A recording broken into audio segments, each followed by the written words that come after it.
For nearly a century, Woolworths has positioned itself as the fresh food people, the green and gold bedrock of Australian suburbs. But beneath that veneer of reliability, the math is changing. While the brand promises value, the reality for the average family is a soaring grocery bill. In 2022 alone, food prices jumped by 8%.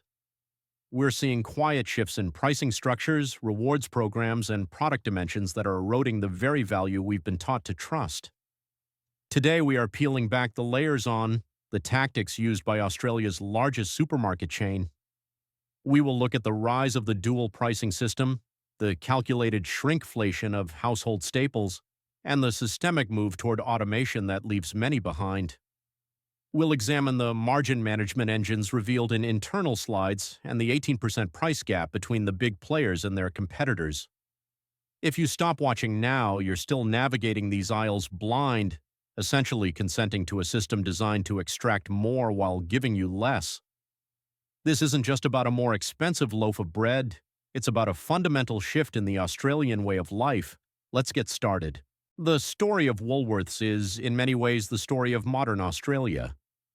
Since the first store opened in Sydney in 1924, it has promised value to everyday people. Today, with over 1,000 supermarkets across the continent, they aren't just a shop. For many regional communities, they are the only option. This dominance has allowed them to become the default setting for our weekly rituals. We've been conditioned by decades of catchy jingles and green signage to believe that milk, bread, and vegetables would always be there at a fair price. We trusted the process. But that trust is being tested by the cold hard data of the Australian Bureau of Statistics. Throughout 2022, food prices climbed by 8%. For a family of four, that translates to an extra $60 or more every single week for the exact same items. A basket that used to cost $200 now sits closer to $260. We aren't talking about luxury truffles or imported cheeses. The sharpest rises have hit the core of the Australian diet: beef, dairy, cereal, and bread. This isn't a one-off spike, it's a creeping tide.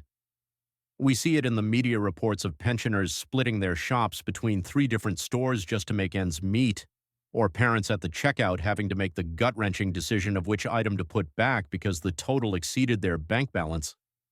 A 2023 survey found that 80% of us are now worried about affording basic groceries. There's a growing sense of unease that inflation is being used as a convenient cover for more aggressive price hikes.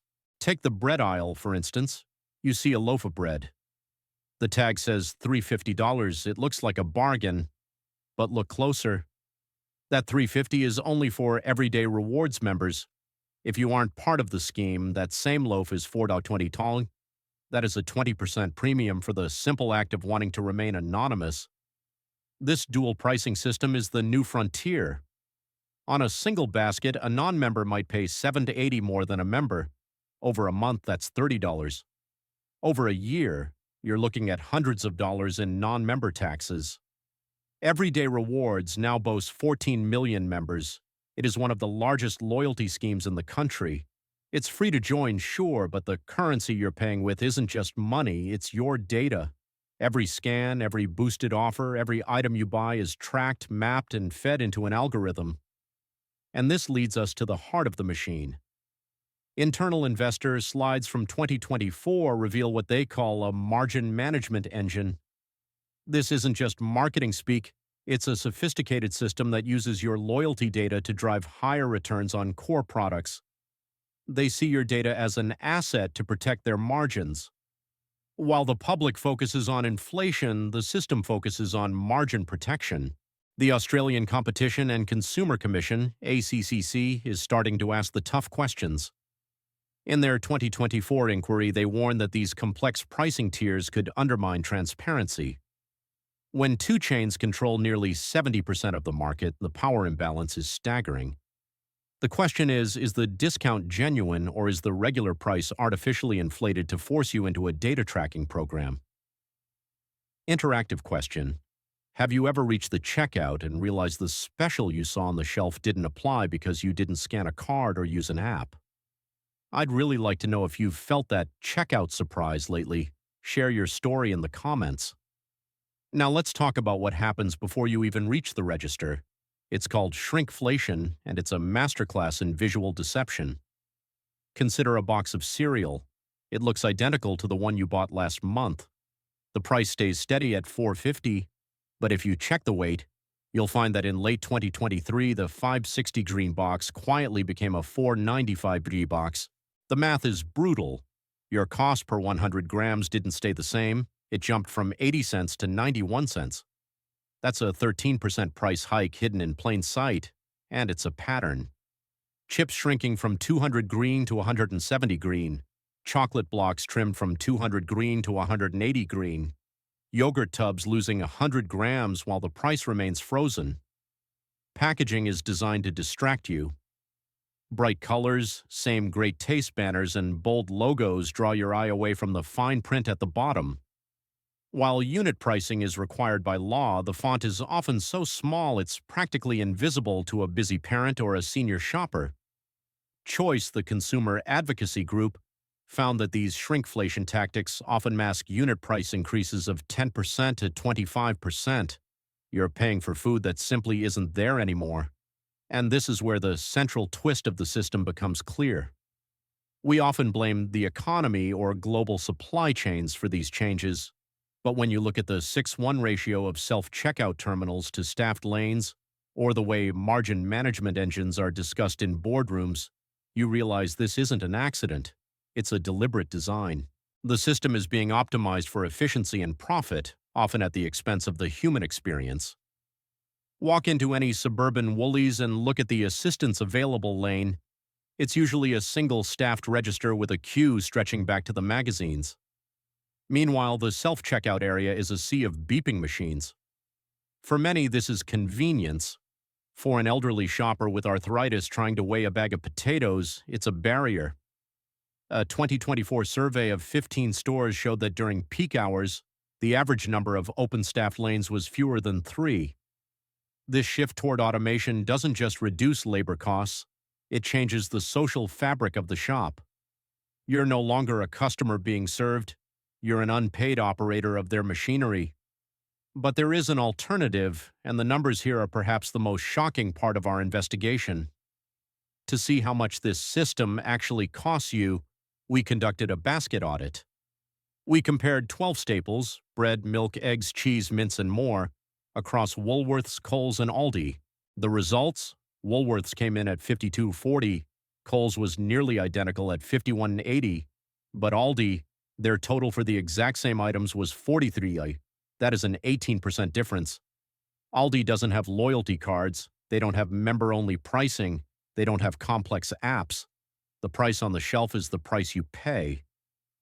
Woolworths argues their higher prices are justified by a wider range and longer hours, but for a family on a tight budget, an 18% gap is the difference between paying the electricity bill or not.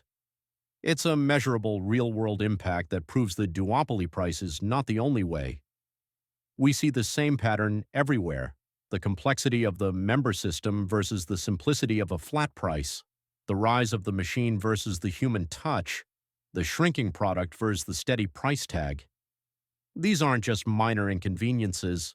They are the signs of a market that has become so concentrated that the consumer's voice is being drowned out by the engine of margin protection. When 7 out of every $10 spent on groceries in Australia flow through just 2 companies, the balance of power is heavily tilted. We've seen how an 8% inflation rate can be leveraged into complex pricing tiers that penalize the untracked. We've seen how a cereal box can lose 13% of its value without changing its price. And we've seen how the very act of checking out has been transformed into a self-service task.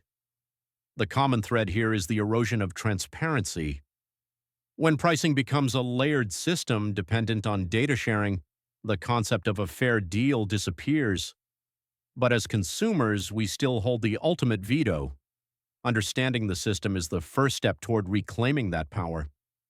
Here are 4 practical principles for your next shop. First, ignore the bold price and focus exclusively on the unit price. It is the only way to beat shrinkflation. If the cost per 100 gron has gone up, the product is more expensive regardless of the special tag. Second, recognize that loyalty in this market is often a one-way street. If you choose to use a rewards card, understand that you are trading your privacy for a discount that non-members are essentially subsidizing. Third, whenever possible, vote with your feet. The 18% price gap we found at Aldi proves that competition is the only thing that forces the giants to recalibrate. Finally, demand transparency.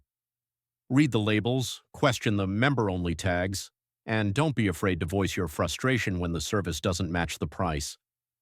The future of Australian shopping isn't set in stone. It is shaped by the questions we ask today at the checkout. Every choice we make is a signal to the margin management engines that we are watching.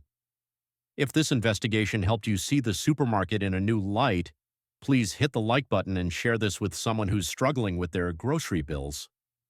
We need to keep these conversations going to hold the system accountable. Subscribe to the channel for more deep dives into the products and habits that define our lives. What's your grocery bill breaking point? Let us know in the comments below. We'll see you in the next investigation.